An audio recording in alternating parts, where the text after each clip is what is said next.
Summer holidays வந்தாச்சு நம்ம GT Holidays வந்தாச்சு. GT Holidays, South India's #1 travel brand.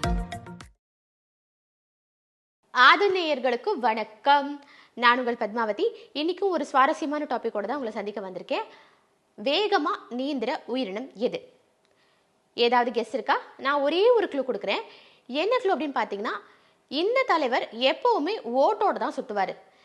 என்னம்மா நீந்திர உயிரினம் அப்படின்னு சொல்கிற, ஓட்டோட தான் சுற்றுவாருன்ற, தலைவருங்கிற, ஒன்றும் புரியலேங்கிறது நீங்கள் சொல்கிறது எனக்கு கேட்குது. என்ன உயிரினம் அப்படின்னு பார்த்தீங்கன்னா ஆமை தான். ஆமை எப்படிங்க வேகமாக நீந்தும் அப்படின்னு நீங்கள் யோசிக்கிறதே எனக்கு புரியுது. அதுக்குண்டான பதில்களை தான் ஒன் பை ஒன் இப்போ நான் உங்ககிட்ட சொல்ல போகிறேன். ஆமையோட ஸ்பெஷலே வேறு எந்த உயிரினத்துக்கும் இல்லாத, அதுக்கு மட்டுமே இருக்கிற ஒரு ஸ்பெஷலான உறுப்பு அதோட ஓடு.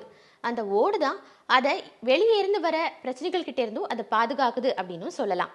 சரி, எல்லா ஆமைங்களுமே நீந்துமா அப்படின்னு நீங்கள் கேட்டிங்கன்னா கண்டிப்பாக கிடையவே கிடையாது. ஒரு சில ஆமைங்கள்லாம் நான் கடலுக்குள்ளே என் வலது காலை எடுத்து வச்சு வாழ போகவே மாட்டேன் அப்படின்னு அடம்பிடிக்கிற நிறைய ஆமைங்க நிலத்தில் மட்டுமே தான் வாழும்.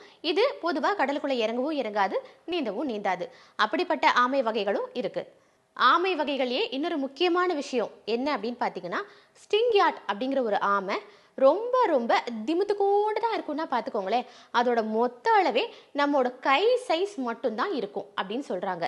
அவ்வளோ சின்ன ஆமை எவ்வளோ அழகாக கடவுளும் இயற்கையும் படைச்சிருக்காரு பார்த்தீங்களா? இதை கேள்விப்பட்ட உடனே உங்களை மாதிரியே அப்படியே நானும் மெஷ்மரைஸ் ஆகிட்டேன்னா பார்த்துக்கோங்களேன். நெக்ஸ்ட்டு ரெஸ்டா அப்படின்னு கேட்டிங்கன்னா கண்டிப்பாக கிடையாது. ஒரு ஆமை கிட்டத்தட்ட எத்தனை வருட காலங்கள் வாழும் அப்படின்னு உங்களுக்கு ஒரு ஐடியா இருக்கா? ஒரு ஆமை சராசரியாக 300 ஆண்டுகள் வரைக்குமே வாழறதுக்கு வாய்ப்புகள் இருக்குது அப்படின்னு சொல்கிறாங்க. அதில் மலிமா அப்படிங்கிற ஒரு ஆமையை ஜேம்ஸ் குக் அப்படிங்கிறவர் தொங்கா அரசுக்கு 17th centuryல கிஃப்ட் பண்ணியிருக்காரு. அந்த ஆமை 1965 வருஷம் மே மாதம் 19ஆம் தேதி இந்த உலகத்தை விட்டு டாடா பாபாய்ன்னு சொல்லிட்டு போயிடுச்சு. கிட்டத்தட்ட வயசாகி இறந்து போயிடுச்சு அப்படின்னு சொல்லலாம். ஒன்றும் இல்லைங்க, ஜஸ்ட் 2 செஞ்சுரி தான் வாழ்ந்ததுன்னா பார்த்துக்கோங்களேன். ஆமைங்க மட்டும் எப்படிங்க இவ்வளோ நீண்ட ஆயுளோட வாழுது அப்படின்னு ஆராய்ச்சியாளர்கள்லாம் ஆராய்ச்சி செய்ய முற்பட்டாங்க.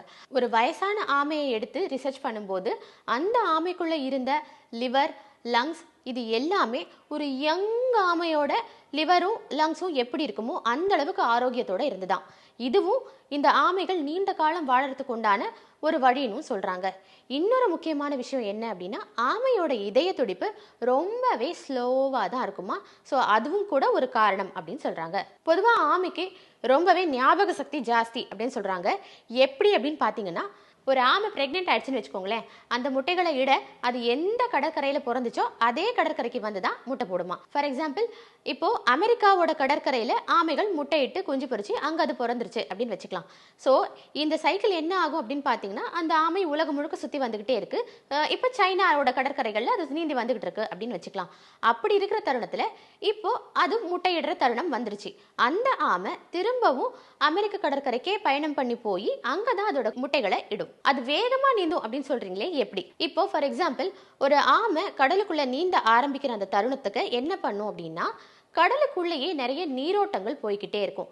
அந்த நீரோட்டத்தோட தன்னை அது இணைச்சிக்கும். சரி, கடலோட நீரோட்டம் ஒரே மாதிரியாக தானே போய்கிட்டு இருக்கும், ஆமைக்கின்ட்டு வேற ஒரு இடத்து டெஸ்டினேஷன் தானே இருக்கும், அங்கே எப்படி அதால் போக முடியும் அப்படின்னு நாம் யோசிக்கலாம். இதே கேள்வி எனக்கும் வந்தது.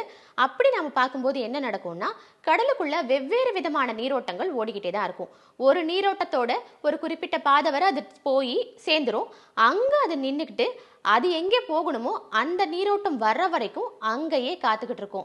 ஃபார் எக்ஸாம்பிள், அது வந்த உடனேவே டேக் டைவர்ஷன் அப்படின்னு அந்த டைவர்ஷனை எடுத்துக்கிட்டு அது போய் சேர்ற இடத்துக்கு உண்டான நீரோட்டத்தோட திரும்பவும் சேர்ந்துடும். இப்படி தான் ஆமை வேகமாக நீந்தி தான் எந்த கடற்கரையில் முட்டையிடணும் அப்படின்னு விருப்பப்படுதோ அந்த கடற்கரைக்கு போய் சேர்ந்துடும். நான் ஆமையை பற்றின சுவாரஸ்யமான ஒரு சில விஷயங்களை உங்க கூட பகிர்ந்துக்கிட்டேன்.